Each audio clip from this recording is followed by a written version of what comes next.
अस्सलाम वालेकुम नाज़रीन, हाईटेक न्यूज के नेशनल और इंटरनेशनल खबरों में आपका खैर मकदम है। मैं हूं नेहा खान। नजर डालते हैं आज की अहम खबरों पर। रक्षाबंधन के त्यौहार से कबल मुल्क भर के साथ साथ यूपी सहारनपुर की मार्केटें रंग बिरंगी राखियों से सज गई हैं। त्यौहार की खरीदारी में तेजी आ गई है और लोग राखियां खरीदकर कोरियर के जरिए अपने भाइयों को भेज रहे, जबकि ऑनलाइन ऑर्डर्स भी बाजारों में तलब बढ़ गई है। इसके अलावा खूबसूरत डिजाइन वाली राखी थालियों की भी खास मांग है। बाजारों में रिवायती राखियों के साथ जदीद डिजाइन भी हर ज़ौक़ और बजट के मुताबिक दस्तयाब है। राखियाँ अच्छी है, सब अलग अलग है। फैंसी राखियाँ है, जैसे रेट में तुम चाहते हो वैसी रेट की राखियाँ, हर तरीके की राखियाँ मिलती है। आज बहुत अच्छी राखी है यहाँ। आज हम खरीदने आए हैं दोस्त बुआजी के साथ, सब परिवार के साथ। बहुत अच्छी नई तरीके की राखियाँ हैं।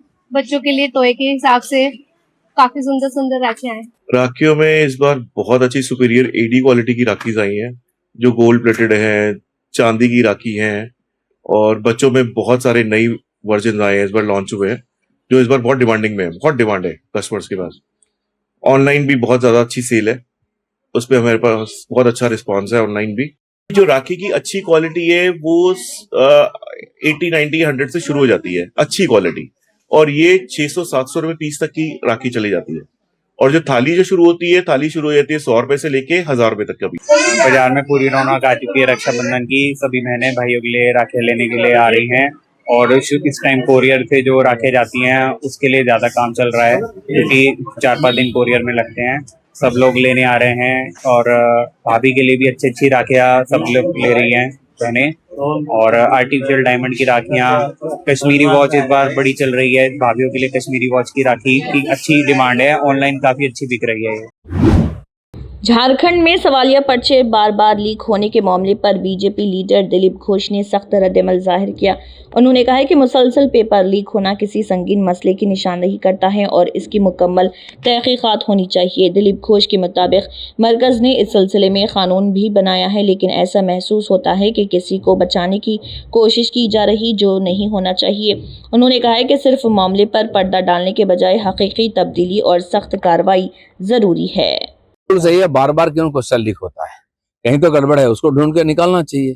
केंद्र ने कार्रवाई की, कानून बनाई, तो इस प्रकार कुछ ना कुछ करना चाहिए। इससे लगता है किसी को बचाने का प्रयास हो रहा है। दोबारा ऐसा ना हो, विद्यार्थियों का भविष्य को लेकर खिलवाड़ ना हो। इतना बड़ा आंदोलन हुआ तो उसका कुछ तो बदलाव होना चाहिए, खाली लिपापोती करने से नहीं होगा।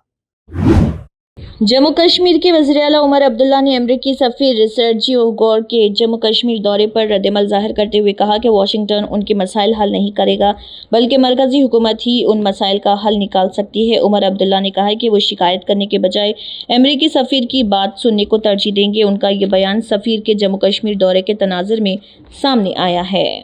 Sir, U.S. Ambassador to India is traveling to Srinagar today, and you have a scheduled meeting with him. How do you see his visit? ना काफ़ी लंबे अरसे के बाद अमेरिका के एम्बेसडर जो हैं वो जम्मू कश्मीर आ रहे हैं, और मेरी तो किसी भी अमेरिकन एम्बेसडर से बहुत ही ज़्यादा लंबे अरसे के बाद मुलाकात हो रही है। आने दीजिए, उनसे बैठ के बात करेंगे। मैं ज़्यादा तो उनसे सुनना पसंद करूँगा, लेकिन वो भी सुनने के लिए आ रहे हैं। अब देखते हैं किस तरह की बातचीत होती है। आज दोपहर को वो मिलने आ रहे हैं। और कुछ सर ऑल्सो सर पसंद करेंगे, मतलब वो सुने ना सुने, हमारे प्रॉब्लम्स का उनसे कोई खास लेना देना है नहीं। ना ये मेरी आदत रही है कि मैं अपनी शिकायत किसी दूसरे मुल्क के किसी एम्बेसडर से कहूँ। हमारे मसलों का हल जो है वो वाशिंगटन ने नहीं करना है। हमारे मसलों का हल हमारे मरकज़ी हुकूमत ने करना है। तो ये मुझे लगता है एक बहुत गलत बात होगी अगर मैं अपने मुल्क के बारे में शिकायत करूं और वो किसी दूसरे मुल्क के एम्बेसडर को करूं। वो मेरी आदत नहीं है। बात तो मैं जम्मू कश्मीर के हवाले से और हमारे हालात के हवाले से ज़रूर करूंगा। ना शिकायत करूंगा, ना उन शिकवों का कोई हल उनसे जो है मैं हासिल करने की कोशिश। आंध्र प्रदेश हुकूमत सरकारी लाइब्रेरियों के बुनियादी ढांचे में बड़े पैमाने पर तब्दीली लाने जा रही है। असेंबली में वजीर नादिर लोकेश ने कहा कि रियासत की पब्लिक लाइब्रेरियों को जदीद सहूलियात से आरास्ता करने पर खुसूसी तवज्जो दी जा रही। इस इक़दाम का मकसद तलबा, नौजवानों और आम शहरियों को बेहतर तालीमी माहौल और मियारी मुतालियाती सहूलियात फराहम करना है। हुकूमत के मुताबिक लाइब्रेरीज इंफ्रास्ट्रक्चर की बेहतरी से अवाम को तालीम और इल्म के मज़ीद मौक़े दस्तयाब होंगे। అధ్యక్ష గ్రంథాలయాలు అనేది చాలా ఇంపార్టెంట్ అధ్యక్ష. మా కూటమి అంటే ప్రజాప్రభుత్వ అధికారంలోకి వచ్చిన ప్రత్యేక శ్రద్ధ పెడతాం జరిగింది అధ్యక్ష. వాస్తవంగా మంగళగిరిలో ఒక మోడల్ ఏర్పాటు చేశాము. సుమారుగా ₹1 కోటి ఖర్చు పెట్టి ఒక లైబ్రరీ ఎలా ఉండాలి, ఇన్ఫ్రాస్ట్రక్చర్ ఎలా ఉండాలి, పిల్లలకి ఎలాంటి వసతులు ఉండాలి, అక్కడ నుంచి కాంపిటిటివ్ ఎగ్జామ్స్ వరకు ఎలాంటి వసతులు ఏర్పాటు చేయాలి, ఎలాంటి పుస్తకాలు ఏర్పాటు చేయాలని దానిపైన ప్రత్యేకంగా ఫోకస్ పెట్టాం అధ్యక్ష. దానివల్ల ఏమైందంటే ఇప్పుడు మంగళగిరిలో రాత్రి 7ంటికి 8ంటికి కూడా వెళ్ళిన సుమారుగా 200-300 మంది పిల్లలు అక్కడ ఉంటున్నారు, చదువుకుంటున్నారు. కాంపిటేటివ్ ఎగ్జామ్స్ కూడా అప్పేర్ అయ్యే వాళ్ళు కూడా అక్కడ ప్రిపేర్ అవుతాం జరుగుతుంది అధ్యక్ష. అనేక మార్లు కూడా నాకు ఫోటోలు కూడా వాళ్ళే పంపిస్తాం జరిగింది. థ్యాంక్ యూ కూడా చెప్తాం జరిగింది అధ్యక్ష. ప్రభుత్వ ఆలోచన ఏంటంటే నియోజకవర్గం, జిల్లా, జోనల్, సెంట్రల్ లైబ్రరీ ఏర్పాటు చేయాలి. బలోపేతం ఇక్కడ ఆల్రెడీ ఆ ఇన్ఫ్రాస్ట్రక్చర్ ఎలా బలోపేతం చేయాలి, ఎక్కడైతే ఇన్ఫ్రాస్ట్రక్చర్ లేదో లేదంటే పాతపడిన ఇన్ఫ్రాస్ట్రక్చర్ ఉందో అక్కడ కొత్త ఇన్ఫ్రాస్ట్రక్చర్ కట్టాల్సిన బాధ్యత ప్రభుత్వం పైన ఉంది అధ్యక్ష. దాంట్లో భాగంగా ఏదైతే జిల్లా గ్రంథాలయాలకు ఇవ్వాల్సిన సెస్ గత ప్రభుత్వాలు ఏంటంటే అది నేటికల్ CFMS కి పెట్టేసి డైరెక్ట్ గా ట్రెజరీకి తీసుకొచ్చారు. అది నేను గౌరవ ముఖ్యమంత్రి గారితో మాట్లాడి, అదే విధంగా ఆర్థిక శాఖ మంత్రులతో మాట్లాడి అది మాకు ఇవ్వండి, అది మా నిధులు కనుక అది రేపు గ్రంథాలయాలు ఏర్పాటు చేసాక ఖర్చు పెట్టాల్సిన బాధ్యత మా పైన ఉందని చెప్తాం జరిగింది అధ్యక్ష. అది ఈ సంవత్సరం నుంచి మాకు నిధులు ఇస్తాం జరుగుతుంది. గౌరవ సభ్యురాలకు నేను హామీ ఇస్తున్న అధ్యక్ష, 9 నెలల్లో కడప గ్రంథాలయ పూర్తి చేసే బాధ్యత నేను తీసుకుంటాను. మేడం గారి చేతుల మీదుగా ఆ గ్రంథాలయాలు కూడా ఆ కడప ప్రజలకి అంకితం చేస్తామని సభాముఖంగా సభ్యురాలు తెలియజేస్తున్న అధ్యక్ష. అదే तमिलनाडु असेंबली में वज़ीर आला विजय ने तमाम MLAs के लिए अहम ऐलान किया है। उन्होंने कहा है कि अरकान असेंबली को अपने हलकों में बेहतर अंदाज में काम करने के लिए सरकारी गाड़ियां फराहम की जाएंगी। इसके अलावा गाड़ी के अखराजात के लिए माहाना 75,000 रुपये और दफ्तरी उमूर में माउनत के लिए 25,000 रुपये माहाना अलावेंस दिया जाएगा। वज़ीर आला के मुताबिक इस इक़दाम का मकसद MLAs को अपने हलकों में अवामी खिदमात मुयस्सर अंदाज में अंजाम देने में सहूलत फराहम करना है। கடந்த 12/8/2026 அன்று காட்டுமன்னார்கோவில் சட்டமன்ற தொகுதி உறுப்பினர் திரு ஜோதிமணி அவர்கள் பேசும்போது பல MLAக்களிடம் சொந்தமாக வாகனம் இல்லை என்றும் தொகுதி பணிகளை ஆய்வு செய்யவும் பார்வையிடவும் கடினமாக உள்ளதாகவும் லஞ்சமில்லாத நேர்மையான ஆட்சி அமைய உறுப்பினர்களின் அடிப்படை தேவைகளை அரசு பூர்த்தி செய்ய வேண்டும் என்றும் கோரிக்கை வைத்தார். எந்த ஒரு பொருளாதார பலம் இல்லாமல் சட்டமன்ற உறுப்பினர்களாக பணியாற்றி கொண்டிருப்பவர்கள் தங்களின் தொகுதி பணிகளை செய்ய சொந்த வாகனங்களோ அல்லது உதவியாளர்களையோ வைத்துக்கொள்ள முடிவதில்லை என்றும் தெரிவித்தார். மேலும் இது தொடர்பாக கோரிக்கைகளும் வரப்பெற்றது. மக்களாட்சியின் மிக முக்கிய தூண்களில் ஒன்றாக விளங்குபவர்கள் மாண்புமிகு சட்டமன்ற உறுப்பினர்கள். தமிழ்நாடு சட்டமன்ற வரலாற்றில் எளிய பின்னணியில் இருந்து பணபலமோ அரசியல் பின்னணியோ இன்றி மக்களின் பேராதரவோடு முதன்முறையாக சட்டமன்றத்திற்கு தேர்வு செய்யப்பட்டுள்ள முதல் தலைமுறை சட்டமன்ற உறுப்பினர்களின் எண்ணிக்கை குறிப்பிடத்தக்க அளவில் உயர்ந்துள்ளது. 29/3/2026 அன்று நடைபெற்ற தமிழக வெற்றிக் கழக வேட்பாளர் அறிமுக கூட்டத்தில் நேர்மையாகவும் வெளிப்படைத்தன்மையுடனும் மக்கள் பணி செய்து ஊழலற்ற லஞ்ச லாவண்யமற்ற நிர்வாகத்தை மேற்கொள்வது என அனைத்து வேட்பாளர்களும் எடுத்துக்கொண்ட உறுதிமொழிக்கு ஏற்ப அதே பாதையில் தேர்ந்தெடுக்கப்பட்ட சட்டமன்ற உறுப்பினர்களும் செயல்பட்டு வருகின்றனர். மக்களுக்கான நிர்வாகம் நேர்மையின் பாதையில் என்ற அடிப்படையில் லஞ்ச லாவண்யமற்ற நேர்மையான மற்றும் வெளிப்படையான நிர்வாகத்தை அடித்தட்டு மக்கள் வரை கொண்டு சேர்க்கும் நோக்கில் தமிழக வெற்றிக் கழக அரசு செயல்பட்டு வருகிறது. தங்களது தொகுதி மக்களின் குறைகளை கேட்டறியவும் அரசு திட்டங்கள் மக்களை சென்றடைவதை கண்காணிக்கவும் தங்களின் தொகுதி முழுவதும் தொடர் பயணங்களை சட்டமன்ற உறுப்பினர்கள் மேற்கொள்ள வேண்டியுள்ளது. பொருளாதார பலம் இல்லாமல் சட்டமன்ற உறுப்பினர்களாக பணியாற்றும் மற்றும் முதலாக சட்டமன்ற உறுப்பினர்களாக தேர்வு செய்யப்பட்ட உறுப்பினர்கள் தங்களது மக்கள் பணியை தோய்வின்றி தொடர்வதற்கும் அவர்கள் தங்களின் தொகுதி பணிகளை திறம்பட மேற்கொள்வதற்கு வசதியாக அனைத்து சட்டமன்ற உறுப்பினர்களுக்கும் அரசு சார்பில் வாகனம் வழங்கப்படும் என்பதை மகிழ்ச்சியோடு தெரிவித்துக் கொள்கிறேன்.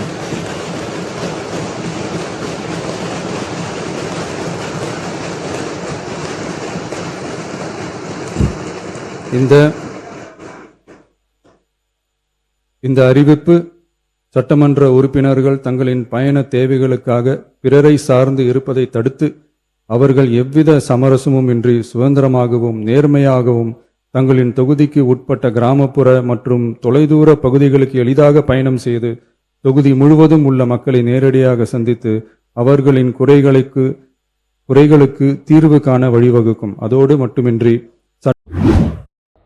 उत्तर प्रदेश के प्रयागराज में गंगा और यमुना दरियाओं की सतह आब में इजाफे के बाद सैलाब का अलर्ट जारी किया गया है। पानी की सतह बढ़ने से नशेबी इलाकों में पानी दाखिल होने की इतलात हैं, जिसके बाइस मुकामी लोगों में तशवीश पाई जाती है। इंतजामिया सूरत हाल पर मुसलसल नज़र रखे हुए हैं और मुतासरा इलाकों में ज़रूरी इक़दाम किए जा रहे। लोगों को दरिया के करीब जाने से गुरेज करने और इंतजामिया की हिदायत पर अमल करने का मशवरा दिया गया। पानी बहुत तेज़ी के साथ बढ़ रहा है और पूरा छोटा बखाड़ा में डर का माहौल है और पानी का जल स्तर काफ़ी ऊपर आ रहा है। डेली पानी बढ़ रहा है।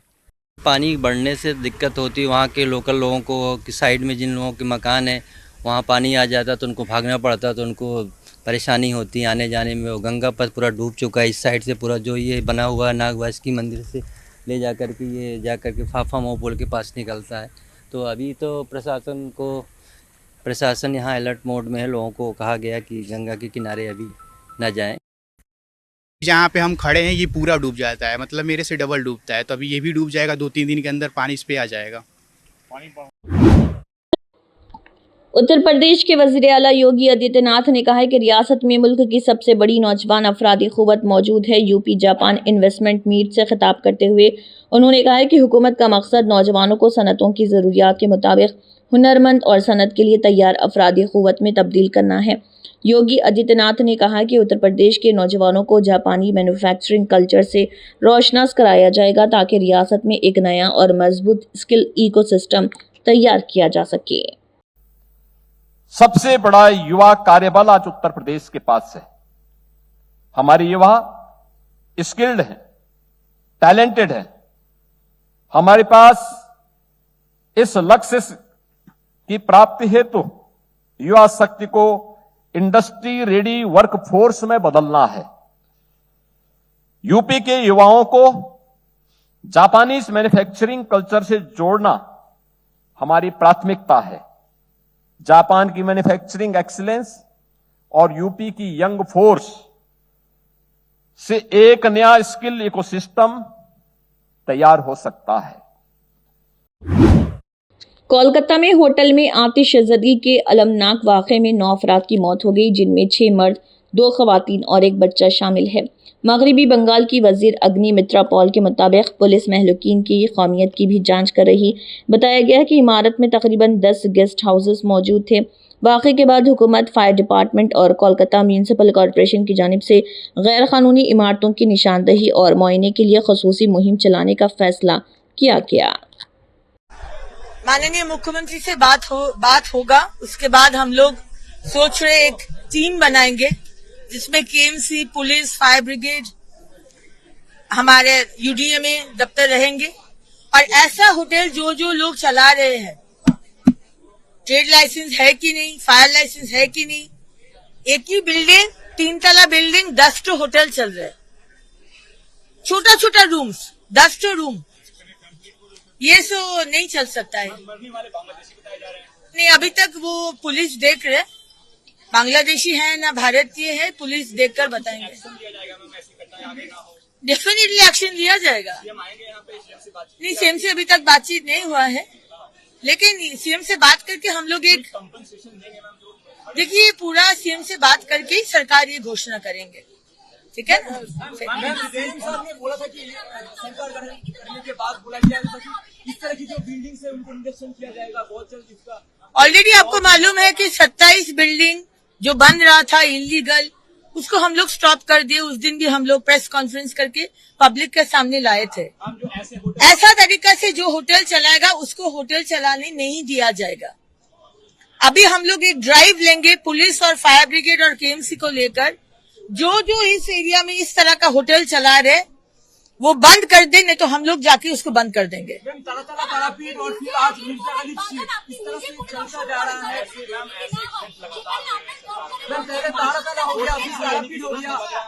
हम लोग को और टाइम लगेगा, 100 दिन ही हुआ है, एक तो टाइम लगेगा सिस्टम में करने के लिए। আজকে এই যে হোটেলে হয়েছে এই বিল্ডিংটার মধ্যে 10টা গেস্ট হাউস আছে, 10টা, সেখানে 6জন মেল, 2জন ফিমেল আর একটা বাচ্চা আপাতত বডি যেটা পাওয়া গেছে। তারপরে 80 জন কি করে পারমিশন দেওয়া হয়েছিল?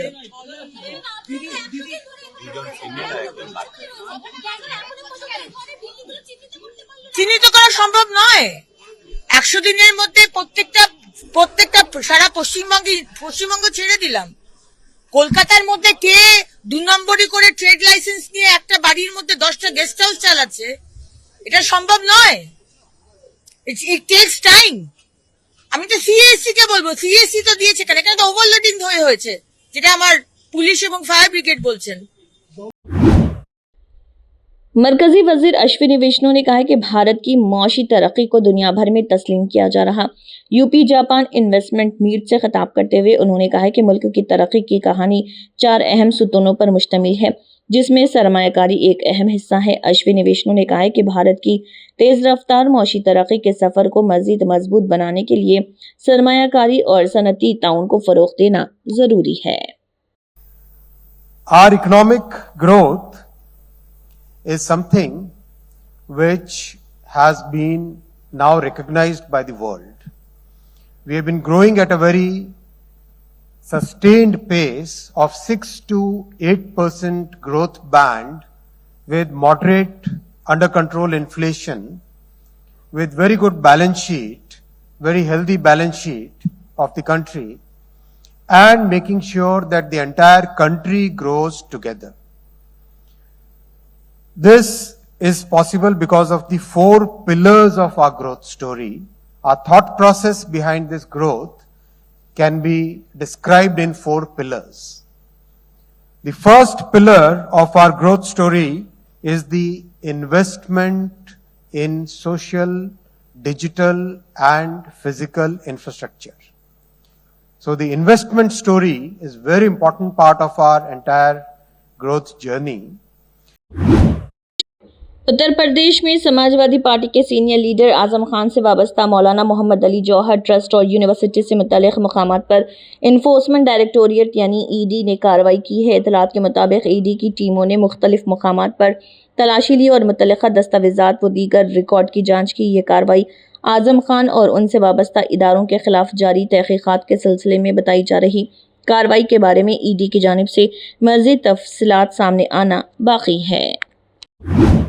बिहार के नालंदा में एक सरकारी स्कूल के मिड डे मील में नमक के बजाय मुबैना तौर पर सर्फ मिलाए जाने का मामला सामने आया। बताया गया है कि तलबा ने खाने में इजाफी नमक मांगा, जिस पर अमले ने गलती से नमक के बजाय सर्फ शामिल कर दिया। ये खाना खाने के बाद 20 से ज़ायद तलबा की तबीयत ख़राब हो गई, जिन्हें फौरी तौर पर इलाज के लिए अस्पताल मुंतकिल किया गया। वाक़े के बाद स्कूल के मिड डे मील के मियार, इंतज़ामी लापरवाही और बच्चों की हिफाजत पर संगीन सवालात उठ रहे। फिलहाल बस इतना ही। इसी के साथ हाईटेक न्यूज का नेशनल और इंटरनेशनल खबरनामा इख्तिताम को पहुंचता है। अल्लाह हाफिज।